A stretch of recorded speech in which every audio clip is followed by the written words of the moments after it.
So what does a photo shoot look like? Where do we start from? I think it all starts from the timeline. Yep. So we've got a set date. If you're going to do our one, it's going to be on November the 15th. Hopefully. Haven't confirmed that yet. 90% locked in. November the 15th or the 22nd, either or. Or if you are booking a personal one, you've got whatever deadline that is, and you're going to work back from that. Yep. Is there an optimal timeline? It's going to be dictated by when you think you can commit to that shoot. So someone's like, I need this to be done before maybe I'm going on holidays. Yeah. Or, maybe it's just before summer or whatever. I would say minimum 12 weeks would be good. Like exceptional circumstances for people who, want to land, don't care where they land or whatever. I think if someone wants to experience a change in their physique in a period of time, about 12 to 16 weeks would be a good timeline. Yeah. Anything else to add on that? No. Nailed it. So then from the timeline, we get to go, what does this timeline look like in terms of the periodization? Yep. So we do an assessment of the physique, and we will go, are we lacking in muscularity? Are we lacking in leanness? What is the desire of the individual to land on the specific day? Yep. Is it more leanness? Is it more muscular? Is it a combination of both? If we have the adequate timeline to do both, we would probably partition them. So we might do a little bit of a recomp phase, a little bit of a build, recomp phase and or build into, a fat loss block, or someone might have the sufficient levels of muscle mass and we just need to kind of cut down and bring an exceptional lean package to the photo shoot for the particular day. So timeline, now we've got the plan.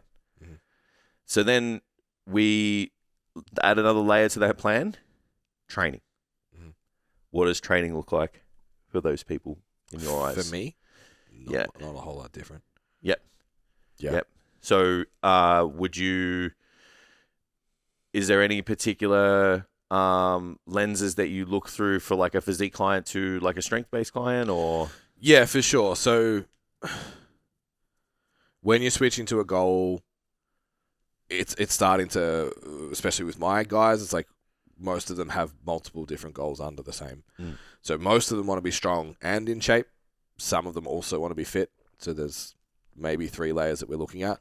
And it's usually just all right, for this period of time, how you look is the greatest priority.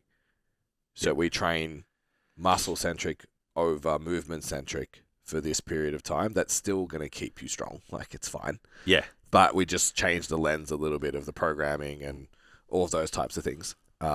Little bit lower risk in terms of exercise selection because we know we're going to be compromised in terms of recovery. Can't train you the same way in a deep deficit as I would at a maintenance. So that's definitely a consideration. But I think the exercise selection is the biggest variable. Yeah. Moving either direction. Yeah, I agree. I put it into buckets. So I'm we are focusing on maintaining as much strength as we can. Yeah. Can potentially be compromised as we get smaller. Maintaining the same level of strength that when you were 10 kilos heavier is technically progression, in my opinion. So we want to obviously be as strong as we can, but the main focus is muscle retention.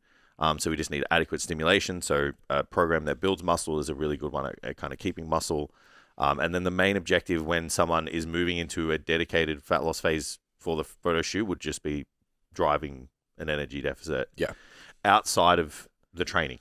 Correct. So training's for strength maintenance and muscle retention. Yeah. And then we're, cardio, moving to calories. Yeah, correct. Which is the next kind of part. So 90% of people are going to be, 99% of people are going to be doing a fat loss phase into the shoot date. Maybe at the start of the timeline, you would have done a recomp block, a little bit of muscle mass, a little bit. A few of my girls doing that now. They've entered surplus phases now. We're 26 weeks away. Yeah. I've got a few planned out. Same scenario. Yeah. So then we move to a cardio, the cardio component. So it's when to implement it, how much. So we use 2 vectors to drive energy expenditure over the day. We use daily step targets, and then we will use like planned cardio. I think knowing what dial to push and pull back from would really just come down to a needs analysis on that particular person, because you've got to look at their lifestyle, you got to look at their commitments, you got to look at like how much weight they need to lose, how much body fat needs to come off, and you're like, okay, well, maybe we push the steps up like 1,000 to 2,000 on average per day. If we can do that, that'll add another 20 to 30 minutes of activity to your day. If we're in a position where we need to continue to increase the output to drive the deficit, we may need to look at a more time efficient way of expending energy. So that's when your actual cardio, moderate intensity, potentially high intensity if the person's got the capacity to do it. Yeah, maybe at the start of I'm thinking about my prep for the end of the year, because it starts at the end of the month, and I'm like, I have the capacity to do some hit now because I got lots of body fat. But I'm like, so I'm like, but that's going to drop off after like a month. Yeah. Because the idea of me right now doing 15 minutes of like 7 out of 10, 6 out of 10, and actually it being productive, like that's not going to happen. Like I don't have the fitness to do it. So it's like, could I do 30 seconds on, a minute off, 30 seconds on, a minute off? And could I do that for a month? And do say like six maximal bouts at that, and then move into like a 15-minute, absolutely. And like, that's a natural transition. So that makes more sense from my cardio, to apply it. So I think it's just like working with the person, what's in front of you, and then just making sure they do it. So I've got a little bit of a battle of negotiation going on with a few of my clients at the moment. I'm like, they're like, oh, I need to be fit. I'm like, sweet. So I'm like, 3 exposures, 10 minutes a week. And they're like, oh, how about we just start with 1? And I'm just like, have you done that one yet? Nah. I'm like, oh, cool. So I'm like, do it at the start of the week so that you get it done. Yeah. And I'm like, have you done it yet? Nah. It's like fucking Thursday. So with the cardio, I think the most important thing to consider after that is just managing I hate using just like manage fatigue, but it's just like managing the output you do with your total training load. Yeah. So I think that the mode of cardio has to be considered on top of the total training load. Yeah. And the individual. So I'll use an example. So Matt, 125 kilos. 25 minutes on a Stairmaster. Correct. Don't think a dude who's 125 kilos should be going on using the Stairmaster. Yeah. Especially when he's got 5 weight training sessions, 65, 70 sets per week. Yeah. Training close to failure, all of that. So for someone like him, I'm like, bro, you want to use the recumbent bike? Have at it. Have at it, king. Like, even him just like moving his body like 10, 12,000 steps a day, the weight just falls off him, because he's got to locomote this fucking huge structure. So I think like just getting the meat suit. I saw him, we caught up Wednesday, and I was just like, fuck, you're so big. Because he's got the same like definition, but he's 10 kilos heavier because he's just filled out. Yeah. So I'm just like, fuck. And we're about to start his growth phase. It's just nasty. So yeah, like that's a scenario where you can't just go more, like even just because it's like cardio and it's a different system, and the respiratory system and the muscular system aren't the same, so you can just hammer one and it won't carry over to the other. It's like you've still got to consider like the joints and all of that. So it's like, are you hitting the pavement? Like, how often are you doing that? How good are you at running? Like, would it be better to just use a cross trainer? Like, how much walking are you doing? Like, how lean are you? Are you like, what kind of footwear are you wear? Because your fat pads are depleting in your feet. Like, I know that's a big one.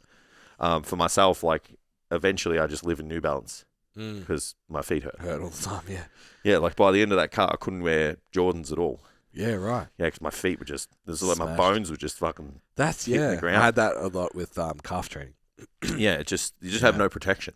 And that's why I think as well, like, your training starts to change a bit too. Yeah. Is because you feel unsafe because the integrity of your joint is getting smaller. Yeah.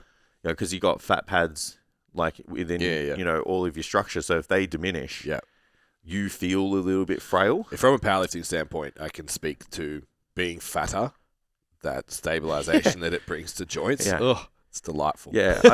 Isn't it funny, like, when you think about it like that, it's like you potentially, like, shouldn't that increase your muscle building potential being a bit softer? Yeah, because you can train harder. Yeah, because it doesn't affect, like, people were like, oh, if there's too much body fat, there's too much estrogen, it offsets, like, free test, blah, blah, blah, right? Yeah. There's some hypothesis, and then they basically debunk that. Yeah. So then it's like, well, if you know at a certain level of body fat, like, you feel protected and you can lift more, stay there. wouldn't that translate to better gains? And then Yeah. when you peel the body fat, if you have more muscle? Yeah. So yeah, it's just like an interesting. I guess just the cost of how big is that and how much do you have to diet Yeah, off. and are you willing to look in the mirror and just be like, yeah, I'm a bit. Like the last 3 weeks, I'm I like, can't put my belt on. yeah, the last 3 weeks I've been like, I told myself I wouldn't get back here this year, Yeah. but but in my head I'm like, I'm also going to be like 5 kilos heavier Yeah. at the end of the photo shoot. So I'm like, Yeah. I'm willing myself on for the next 3 weeks to Yeah. kind of finish my plan because I'm like, you want it to be bigger this year. Yeah. So I just wonder if, like, do you get that by not being as strong but staying on the leaner side? Not sure. Possibly. Yeah. Anyway, not sure how we got there.